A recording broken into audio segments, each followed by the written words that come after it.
Someone here? Police find the body of a man lying in a ditch 60 feet from the wreckage of his car. Can a few pieces of plastic tell investigators what happened? I've got to fail to remain here, and I need to investigate this further.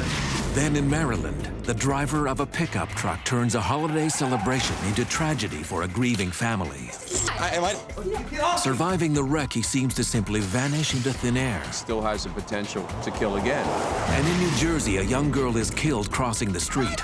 Can her remains tell investigators who dealt the fatal blow? Every year, violent collisions kill 40,000 Americans and injure another 3 million. But there is no such thing as an accident. Every collision has a story, as unique as the people involved. Rusty Haight is a leading authority on accident reconstruction. He trains investigators around the world to read the clues and solve the mysteries. Accident investigation is one of the more challenging assignments in police work. There's not a lot of folks that'll stay with it for very long, and there's a good reason for that. These dedicated professionals can be in the middle of a family celebration, a holiday gathering, a birthday party, and the next thing you know, they're called out to handle a really messy situation on the highway. While the rest of us can stay with friends and family, these are the folks that have to go out there and pick up the pieces of a tragedy. On the drive home, Michael Richards and his wife Sandy are still reveling in the glow of a lavish company party thrown to celebrate the holidays and ring in the new year. Leaving the party late, they've left themselves only a few hours to prepare for the arrival of their daughter and 2 grandchildren early the next morning. But as they wind around a bend in the road, their attention shifts to a pair of headlights that blind their view. There is no time to react, and in a heartbeat, it's over. Rescue workers arriving just minutes later work frantically to free the couple from their car, knowing their lives hang in the balance. Barely clinging to life, Sandy and Michael are rushed to a nearby hospital.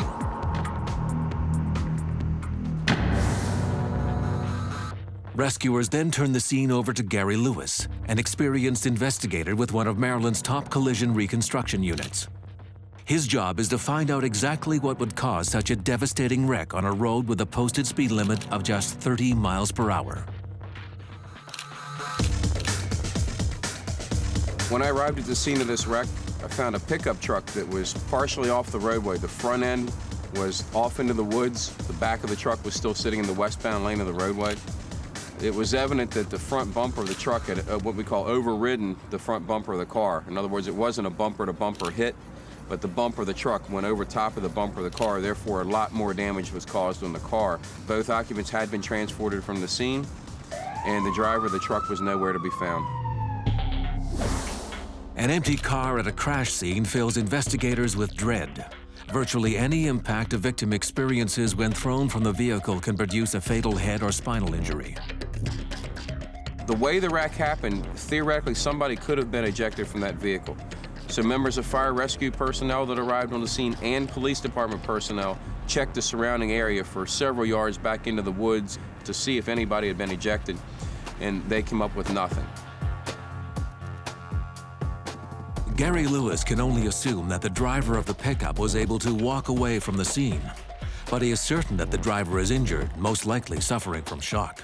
So when someone goes into a state of shock, their vital organs are starved of oxygen. They can be confused, disoriented, they can wander off. And in a worst-case scenario, should they collapse, if aid isn't brought to them soon enough, they can die because they fail to get enough blood supply to all the internal organs of their body.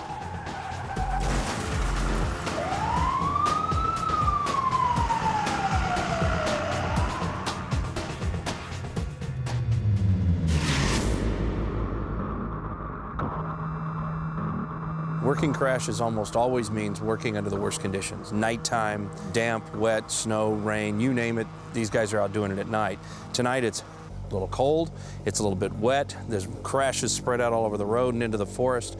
We're out here in the middle of nowhere and we got a missing driver. This guy could have walked off to get help, could have walked off disoriented, and some injuries set in later, and he may not make it out of the forest. Trying to recreate a crash from bits of debris and wreckage is always a monumental challenge. Despite that fact, Lewis needs to use what evidence remains to find out exactly what happened. Given the extent of their injuries, Lewis knows he may never get the chance to ask the Richards what they saw. The wreck's already happened when we get there, so we have to deal with from crash to final rest. So we have the post-crash energy, and we need to use that into some type of formula that's going to tell us what came into that wreck.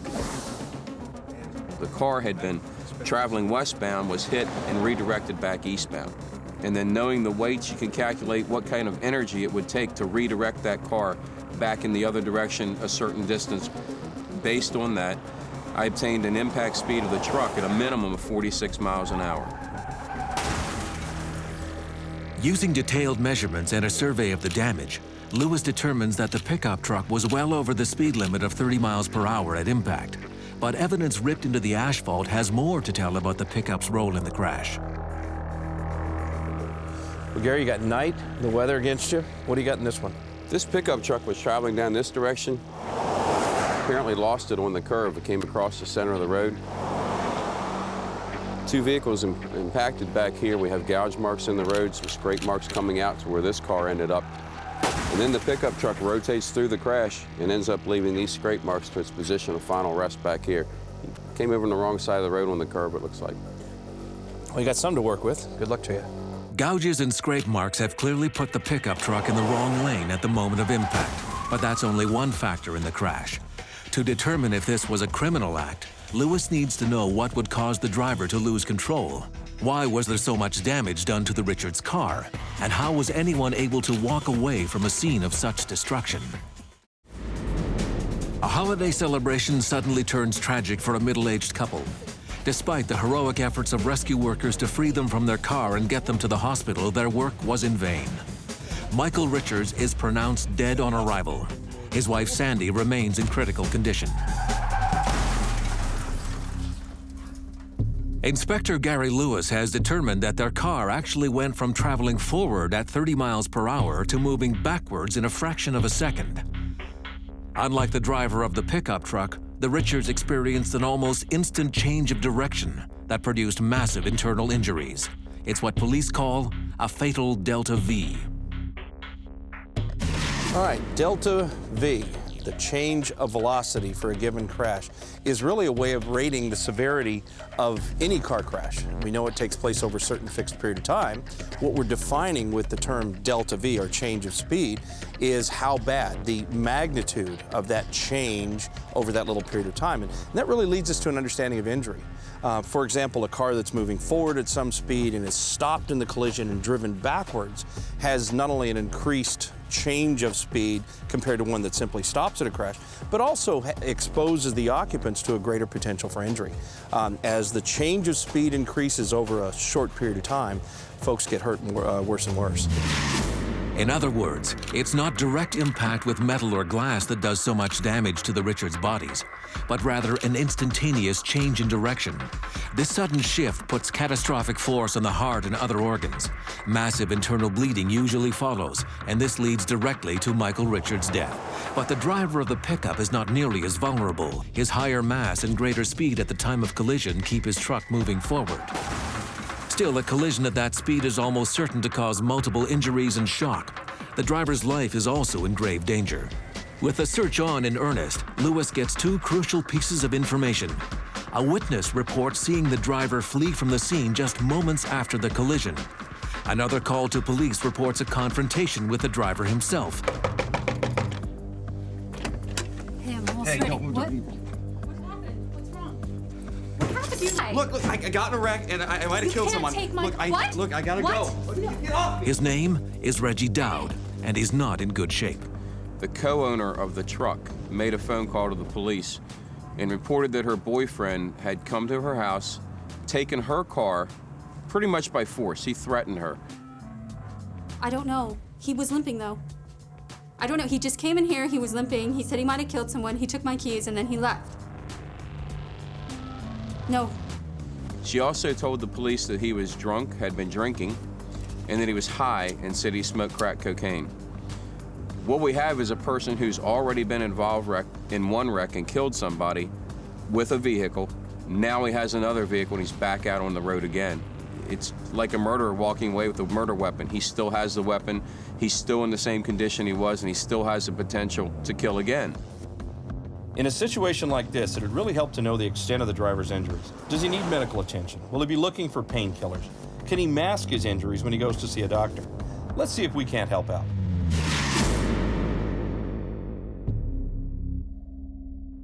Thanks to the girlfriend, we know the driver's hurt. The question is, how bad? Well, we have ways of sorting that out.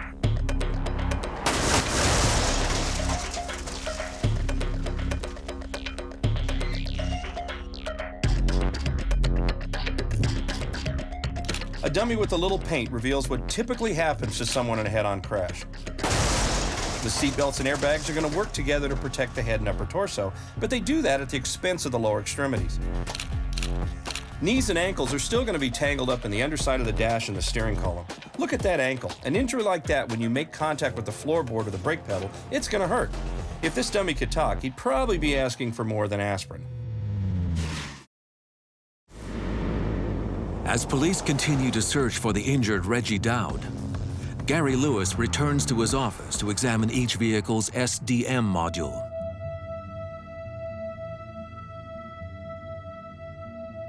A vehicle's black box.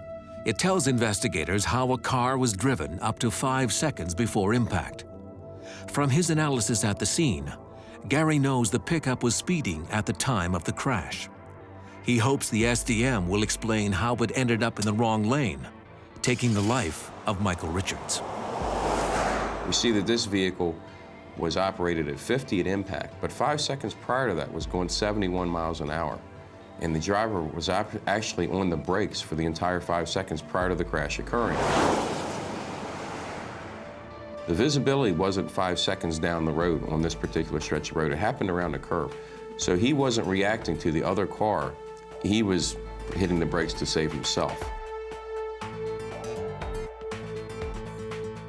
This driver's operating recklessly without any regard for anybody else's safety or his own when he's that far over the speed limit on that type of roadway. This is a critical finding for Gary. It concludes that the driver's actions were criminal, and the data can be used as evidence in court.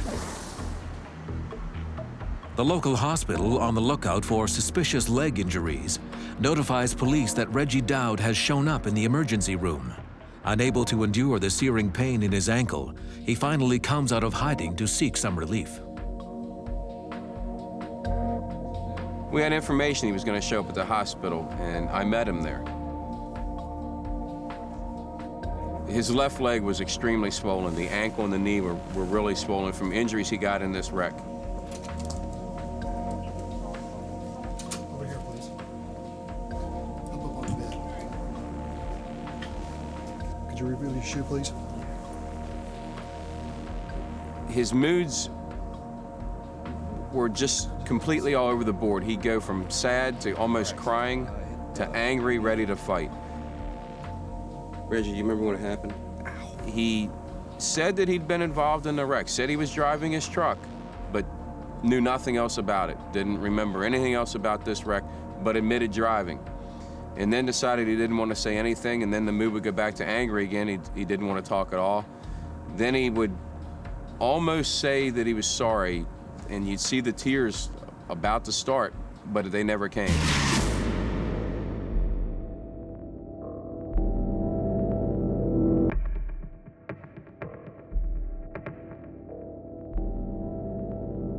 Gary's in a tough spot here. He's got good physical evidence to work from. He has information from Reggie's girlfriend that suggests Reggie's condition's impaired, but she doesn't see him driving at the time of the crash. He's got injuries on Reggie. Reggie's injuries are consistent with the crash itself and the crash dynamics, but they need something more. So we have driving dynamics. We have the data from the Reconstruction and the data recorder, and that tells us more about the crash. We can relate that to the injuries, but he's looking for that one last bit of evidence to tie Reggie back to this car and this crash. Suspicion's not enough. He's going to need something more. One of the first things I thought was fingerprints. And then I realized, well, if it is his car, his fingerprints are everywhere. And I thought DNA. because it's the latest, greatest thing, even more definitive than fingerprints. So I thought, perfect, I'll get DNA. And then I realized, well, again, being his car, his DNA is everywhere. And then it hit me, except for one thing, or one place. And that is something that only comes out and only exposes itself in a violent wreck. The airbags of the vehicle. That airbag explodes right in front of your face. Your DNA is going to be deposited on it when you hit it, whether you want it to or not. Yours and nobody else's, unless there's two people in the car and they both happen to hit that bag. That was my best shot. I got a search warrant and seized that airbag and eventually got a match with the suspect's DNA. With all of the information finally in hand, Gary can now give a full account of what happened on a dark December night in rural Maryland. Reggie Dowd was driving his pickup truck at over 60 miles an hour on a rain-slicked country road. Losing control on a corner, he applies his brakes and drifts into oncoming traffic, colliding with a car being driven by Sandy Richards. She and her husband suffer massive internal injuries when their car is instantly stopped by the impact and then hurtled backwards. Michael Richards is pronounced dead on arrival at the hospital, but his wife Sandy miraculously survives and eventually makes a full recovery. Despite Reggie Dowd's efforts to flee the scene and deny any involvement in the wreck, Gary Lewis was able to establish that Dowd was speeding at the time of impact, that he was in the wrong lane, and that he was ultimately the cause of the crash. Dowd eludes charges of driving while intoxicated, but indisputable DNA evidence leaves him little choice but to plead guilty to manslaughter by automobile and hit and run. For Gary, this all came together as an application of technology. He used his at-scene work to figure out how fast the cars were going and how the people inside the cars moved. Then he used more technology. He used the DNA to figure out who was actually behind the wheel. And lastly, to get a picture of how this crash all came together, he used some information from the airbag control module that captured some pre-crash information. All of those together gave him an incredibly complete picture of this particular crash and led to 12 years for the driver. Coming up, a morning commute ends in tragedy for a father of three. Investigators on the scene struggle to explain what suddenly sent his car spinning out of control. And next, after a young girl is struck and killed while crossing the street, two drivers deny any responsibility. Can her remains offer clues that tell investigators what happened?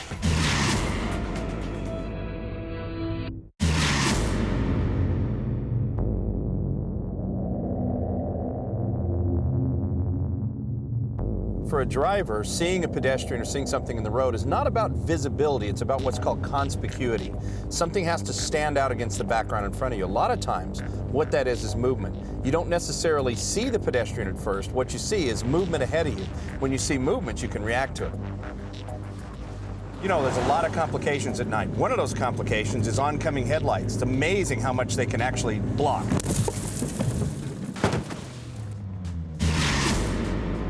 Accountant Benjamin Davis is coming back from an office happy hour. He's worried because the gossip was all about company downsizing. It's a real distraction, and these SUV headlights coming at him don't help. Half a mile down the road on the side of the street, Miranda Smith is in a hurry to get back home after a tough 10-hour shift at work. She's almost there. She just has to cross the street and the vacant lot behind it. But fate has other deadlier plans.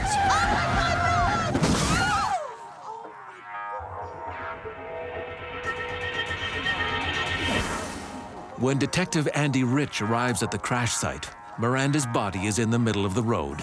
She's pronounced dead at the scene. There's only one thing he can do for her now, and that's to discover the exact circumstances that ended her life at just 18. My main focus as a detective for the prosecutor's office is to determine if a crime has occurred. First thing I did was go to the police officers who were already on the scene just to get a basic feeling for what was going on. Okay, what happened? The police officers tell him that it may be a hit and run. The victim certainly seems to have been struck by more than one vehicle. 3 witnesses claim the first vehicle to hit Miranda Smith was a van which then took off in a hurry. The driver of the SUV following the van claims the body came out of nowhere and fell onto his front hood after being struck.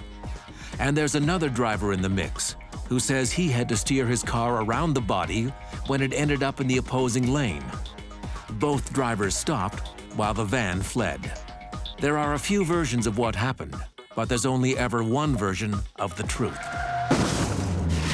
Accident investigators run into some complex and interesting cases, and this is one of them. So Andy's going to have to look at the physical evidence from the roadway, from the vehicle, from the bodies, and sort out what really happened using the objective information that doesn't have an interest in the case. Moreover, if it's a hit and run, time's working against him and he's got to work fast. It was described as a van. You guys put an alert on it? Yes, we did. We already have an alert put out on it. The search is on for the missing van, but at the scene, Andy Rich is concentrating on what the evidence can tell him. For all accident investigators, there is a simple rule of thumb. Anytime two objects come in contact with each other, there's going to be a transfer of evidence. However, not in all cases are we going to find that physical evidence. In this case, we were lucky. There was a lot of physical evidence. First, Andy has to determine whether or not the woman was hit in the first place, and if so, by which car and in what order. My next step would be to go see the body and determine what type of injuries, at least on the outside, that I could see. See if they're consistent with motor vehicles.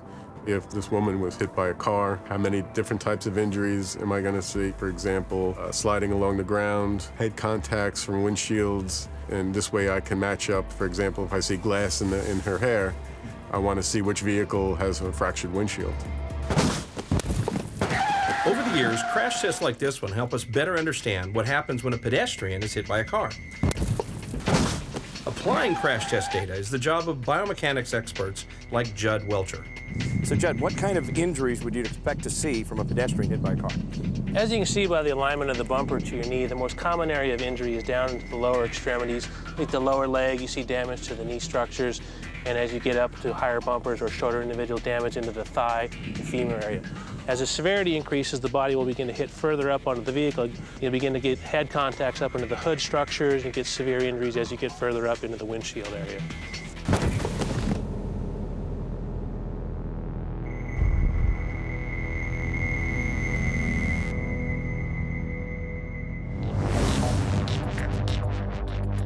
Andy Rich sees signs of injuries just like those, but he doesn't yet know which vehicle hit her or how many times she was struck. His findings here will be critical as they could lead to jail time for one or both of these drivers. Andy's first move is to talk to the driver of the car. So you want to go back to your car, meet the officer over there? Benjamin Davis says he didn't see the teenager getting hit by any other vehicle. Come with me. He says the body just appeared in the middle of his lane, and he barely missed it by swerving hard. I swear, I mean, she like jumped out at me. I barely missed her. I was just going, I was listening. The driver of the car told Dad he didn't hit the woman at all. Rich needs to check out Davis's story. First, he takes another look at the body to see if it can offer up additional clues, and it does. He finds a colored smudge on the woman's sneaker that looks very similar to the color of Davis's car. His next stop is the car's rear end. When I looked at the car, I found what I believed to be blood stains in front of the rear wheel. I also found bloody tire prints, 4 of them, led from the body to where the car parked. It appeared just on its face that this vehicle had contact with the body. But just to make sure, I measured the distance between each tire print and calculated what the radius of the tire would be that left. It looked like that tire from the car made those 4 prints. Also, the tire treads, the pattern, appeared to be consistent with what we saw on the roadway. A good accident investigator has to cover all the bases. Even though some red substance may look like blood, Andy's got to be sure. So he's going to run what's called a Kastle-Meyer test on the roadway and the bumper of the car. To do a Kastle-Meyer test, you have to mix together 2 basic chemicals, phenylsaline and hydrogen peroxide. You get a wet swab, you get it wet with distilled water, and rub it over your suspect stain. Put the chemicals in contact with that swab, and if it turns pink, you have a positive test, meaning that it's actually blood.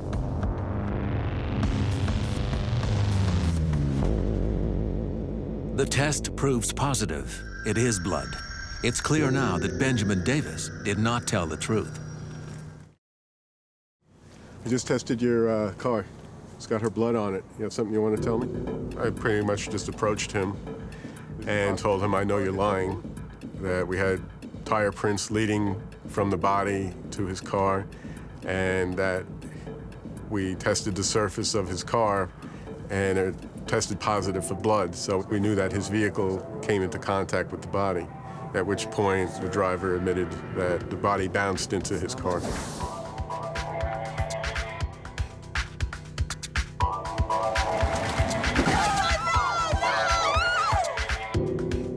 What happened, sir? The body landed on my hood.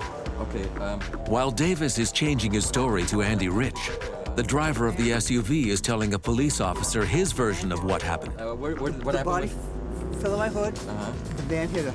His story was he was just driving along, going westbound, when the body dropped in on him out of thin air. And his story was that another car had hit him first, projected the body up into the air, and then it landed on his car. Any news about that van? But there's still no sign of any missing van.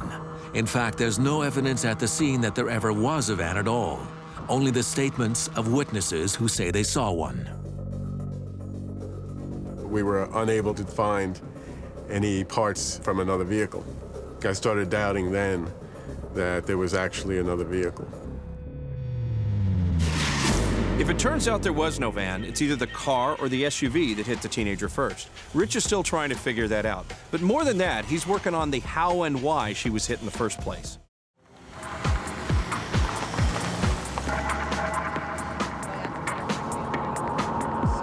The life of a bright 18-year-old named Miranda Smith has come to a tragic and sudden end on a busy roadway.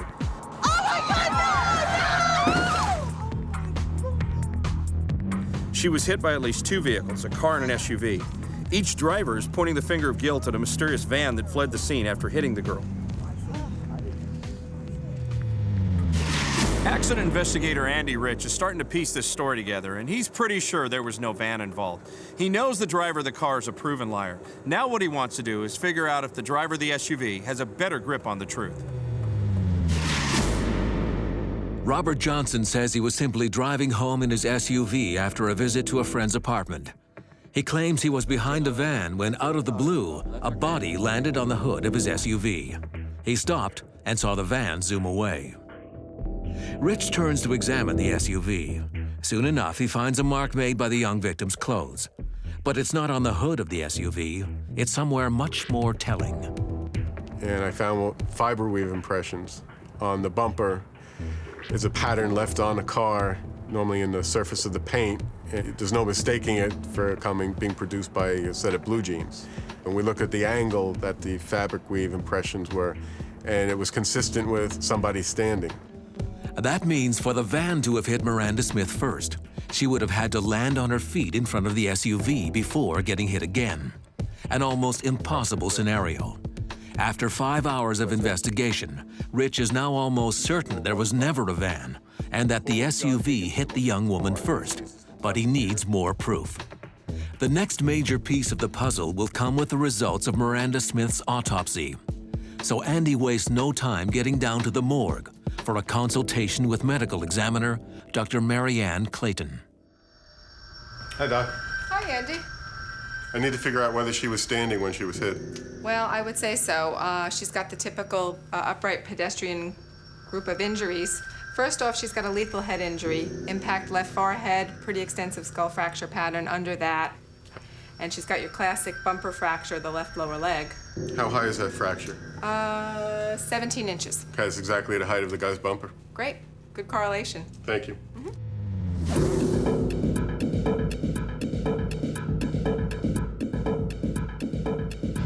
Prosecutor's office. Dr. Clayton's report confirms Andy's working theory.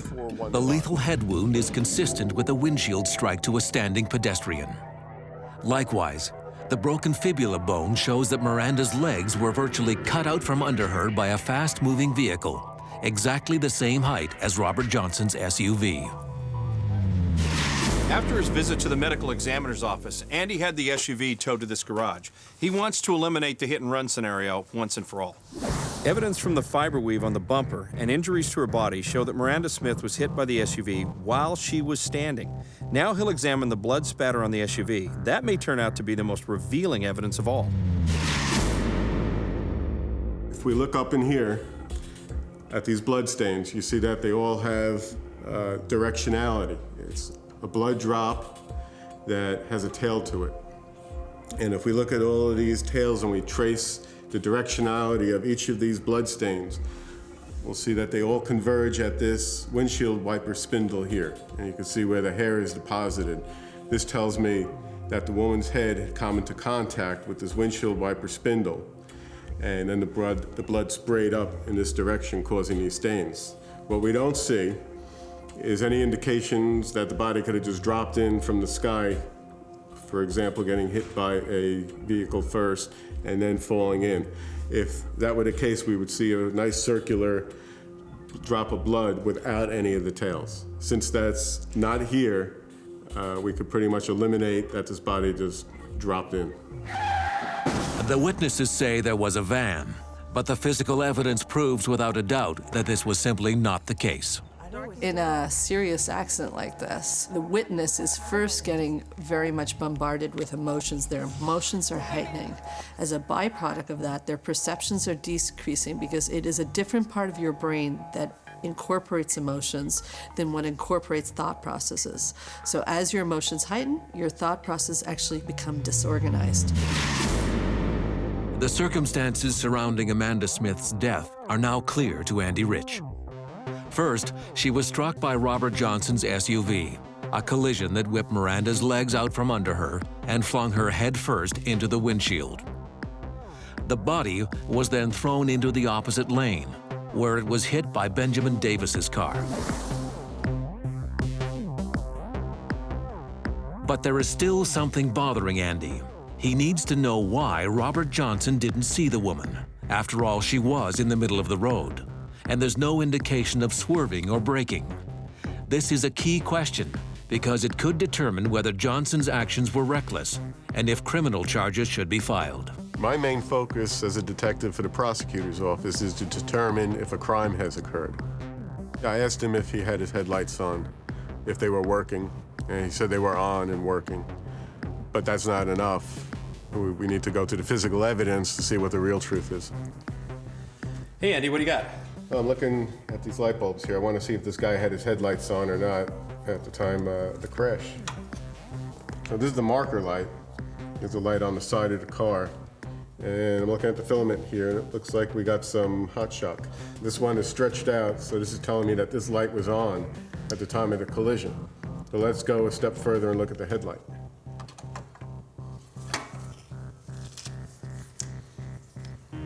Okay, this is unexpected here. We're looking at some cold break here.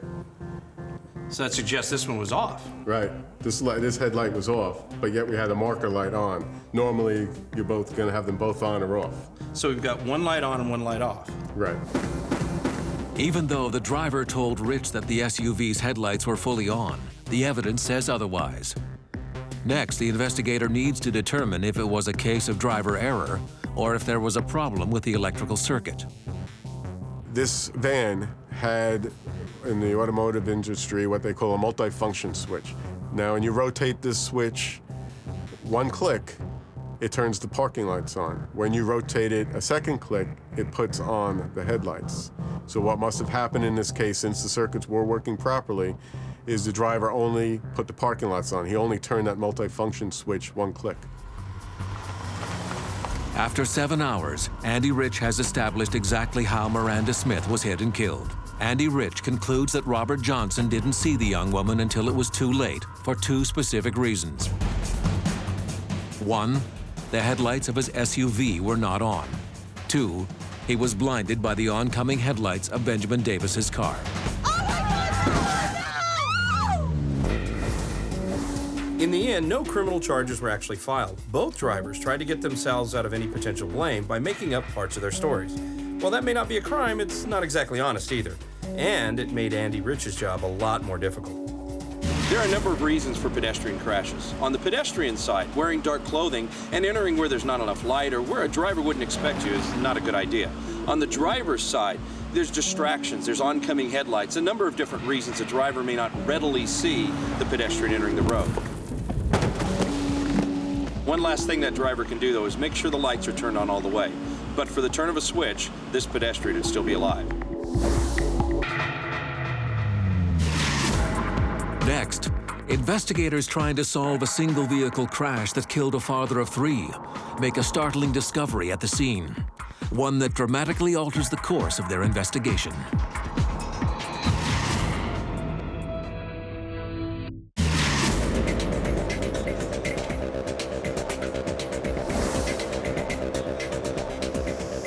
The sharp steering maneuver right and left at low speed, not a big deal, you can recover from it. At high speeds, with the buildup of lateral friction, that might be a little tougher to deal with. In Toronto, we have a single vehicle rollover that looks like it came from such a maneuver, some sort of steering input. Investigators there are trying to figure out why.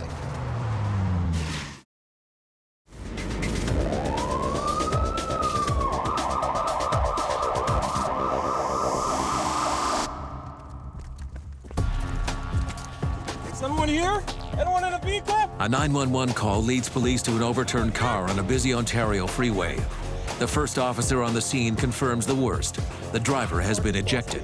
His body, crushed after being torn from the vehicle during the crash, lies over 60 feet away from what remains of his car.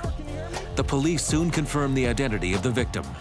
His name is Paul Taylor, a local father of 3 who left home early this morning, hoping to avoid any heavy traffic heading into the city. Brad Muir is a senior reconstructionist with the Ontario Provincial Police. He leads a team of investigators who respond to fatal crashes on some of the area's most heavily traveled expressways. Their job is to solve a mystery. Why did this car suddenly roll over? And who or what was at fault? A single vehicle crash is the most difficult scenario they face. They offer few clues to help investigators determine what went wrong. When I first came on scene, I was confronted with this vehicle that was rolled over on its roof, partly on the roadway, partly on the shoulder. And it was obvious to me that he had rolled over, and I saw that because as I was walking down the asphalt, there was an area of scraping where the vehicle was on its roof and some paint transferred onto the road, broken glass from one of the windows that shattered upon impact when he rolled over. And, I had to look at this vehicle, and there's no obvious cause on the roadway of why this vehicle rolled over. I had to get down and have a closer look at the vehicle for any damage or something that might have caused him to wind up where he did. Brad and his team have just showed up on a rollover crash. You've got somebody ejected, they're dead. And the problem with that is you can survive rollover crashes with a simple fix. That would be seatbelts. Seatbelts keep you in the car protects you in the rollover. That's an easy fix. Unfortunately, folks don't take advantage of that, and in rollovers they get killed. Now, these guys have got an interesting crash. They've got a very limited amount of evidence to work with, one vehicle on scene. We don't know if the guy was asleep at the wheel, was run off the road. What happened, they're gonna have to sort out, and they'll do it with what little they have to work with right now. Rollovers are extremely violent events. If this one was caused by a mechanical failure, it would be an easy thing to spot, but nothing stands out. Instead, it appears as if this car just suddenly became airborne at 50 miles per hour and began tumbling down the road. A survey of the wreck offers little to investigators until Brad Muir discovers an odd stain on the back bumper. Well, looking at the back bumper of the vehicle, I noticed there is a paint transfer and some paint chips on the back of the bumper. Now, a vehicle of that age, and of course in a city, it's not always the smoking gun. There's a lot of cars just walking through any parking lot. You'll see scuffs and scrapes on their bumpers. It's a matter of trying, if you can, to isolate what would constitute fresh damage or fresh transfer versus something that's been there for a while. It can be very difficult sometimes depending on the age of the vehicle. Fresh damage would suggest that another car was involved in this crash. Paint can be transferred from one car to another on impact, but only further tests back at the lab can confirm this suspicion. Given the extent of the damage, Brad concludes that the vehicle was moving at high speed, and therefore it took several seconds to come to a stop. Whatever caused the driver to lose control took place at least 1,000 feet up the road. So you got a pretty good crash scene here. What have you got? Well, I've worked about 1,000 feet back up the road, and I have a lot of nothing at the moment, just some evidence from this car where it rolled over and some scrapings off the back bumper. Everything else is pretty much gathered in this scene here, and that's all from this car. So far in here, it's all from this car. I have nothing that indicates to me another vehicle was involved. After an exhaustive survey of the crash scene, Bureau opts to search for more evidence further down the road beyond the original point of impact. And what he discovers dramatically alters the course of the investigation. When I walk down the road and I start to see, a puddle of antifreeze or engine coolant on the roadway, that could just be a rad hose letting go. But then when you couple that with some broken car parts in the same area right adjacent to it, it's not any one of those things by itself. But when you couple all those three things together, now I'm on the right trail. Now I'm pretty much, I've got to fail to remain here, and I need to investigate this further and see if I can identify that other vehicle that's no longer in my scene. Brad Muir's team has solved one mystery but are now faced with another. Evidence gathered at the scene tells them a car that rolled over and ejected its driver was actually struck by another car. Investigators now realize they are in a race against time to find a driver who has caused one fatality and may still be behind the wheel. They may only have a matter of hours before this driver disappears into a sea of commuters and is lost to them forever.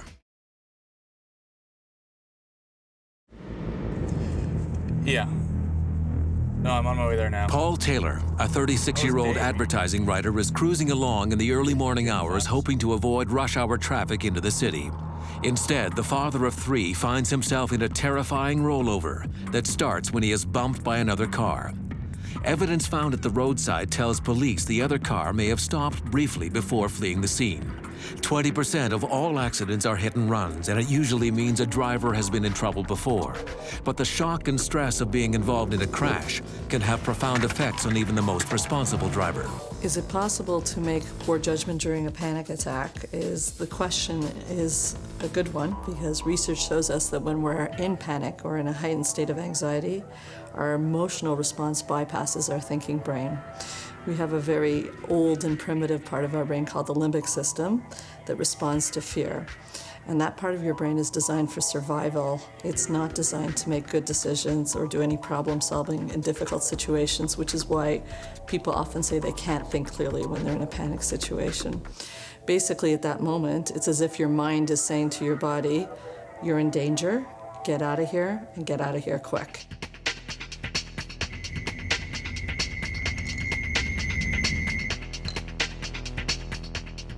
Brad Muir returns to his office with a few specks of black paint, a few drops of antifreeze, and some pieces of plastic.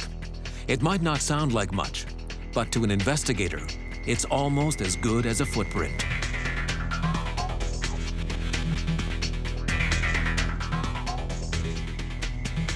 Well, I've got a gray piece of a headlight. It's the backing to a reflector lens for a headlight. And it's got what appears to be a part number for a General Motors vehicle. It's got the prefix GM, which indicates to me General Motors. R for right, so I know it's a right-hand headlight. And it's got what looks to be an 8-digit part number on here, which I should be able to nail down to a particular line of General Motors vehicles. It's a lucky break, and within a few minutes, Brad Muir knows exactly what type of GM car initiated the deadly rollover crash that killed Paul Taylor. If you think about what Brad and his team have been able to accomplish in such a short period of time, it's pretty amazing. That's what good accident investigators do. They've taken the evidence from the scene, and from that, been able to sort out not only the make and model of the car, but also its color. Now they're going to turn to us for help. Brad's given the details of the investigation to the media. They're going to flood the airwaves with this information, and by the end of the afternoon, instead of just a couple hundred police cars looking for the driver, we'll have a couple million pairs of eyes peeled. Taking no chances that this car might slip off the radar, investigators also put the word out to repair shops and dealerships in the area to report any driver seeking repairs to a damaged radiator and a right front headlight. Check underneath. There's some sort of green stuff leaking. Yeah, that shouldn't be a problem. Great, here you go. Thanks.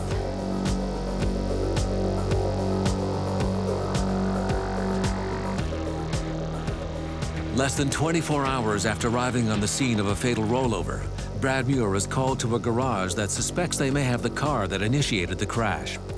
Margaret Dorr's vehicle undergoes a quick inspection in the garage. The telltale signs of damage Muir had anticipated are enough to secure a warrant to seize the car and to examine its SDM module, or black box recorder. I downloaded the airbag control module known as the SDM, or Sensing Diagnostic Module, for this vehicle. It had a bit of an event data recorder portion where it recorded some information for the bullet car, or the striking vehicle. And that really helped me because it showed that the driver of that car underwent a change of speed of about 7 miles per hour over about 1/10 of a second. 7 miles per hour doesn't sound like a lot, but over that little time period, it was certainly a significant impact for the driver of that vehicle. And it really settled in my mind that she had to know that she had hit somebody, because 7 miles per hour in 1/10 of a second, that's a significant bump for her. With the final piece of the puzzle in place, Rusty and Brad can now replay the fatal chain of events. For Paul Taylor, it should have been another routine commute into the city. Arriving early into work allowed him free time in the afternoons to help coach his eldest son's soccer team. But shortly after he enters the freeway, a car driven by Margaret Dorr comes up from behind fast. It makes contact with Taylor's rear bumper while attempting to pass. The impact immediately causes his rear wheels to lose contact with the ground, sending him spinning to the right. When his wheels touch back down, they dig into the asphalt and hurl the car onto its side, sending it rolling thousands of feet past the point of impact. Unfortunately, Paul Taylor is not wearing a seatbelt. In an instant, he is launched out through the driver's side window and into the ditch. He dies from severe trauma to the head and massive internal bleeding. Margaret Dorr, on the way into the city to take her final college exams, flees the scene. But Brad Muir discovers crucial roadway evidence and builds a dragnet that eventually lands her in court. Margaret Dorr's clean driving record helps convince a judge that her poor judgment was not malicious. Instead of the 5-year maximum penalty, she is handed a 90-day sentence and her license is suspended for 1 year. The fact that investigators were forced to track her down after the crash still baffles Brad Muir. For some reason, she just decided to fail to remain and took off, and essentially turned what might have been a minor infraction, Highway Traffic Act regulatory violation, into this criminal fail to remain. I struggle at times trying to understand the human nature side of what motivates people to just take off and leave somebody else in the ditch like that. There are a couple of things we take away from this crash. First, it has to do with closing speed. A car overtaking another one in a parking lot at a low speed, let's say 10 miles an hour, doesn't leave much of a post-impact scene. The crash scene's relatively compact. Now change that out into the highway where you have 60 overtaking 50, and you have to bring those cars to a stop at some point. Have a lot bigger crash scene after the actual car-to-car impact, and a lot of times that can have disastrous results. The other thing we take away from this crash has to do with good investigative technique and a little bit of forensic evidence. Here, Brad did a great job taking little bits and pieces from the cars and brought it all together to solve a hit and run in a relatively short period of time.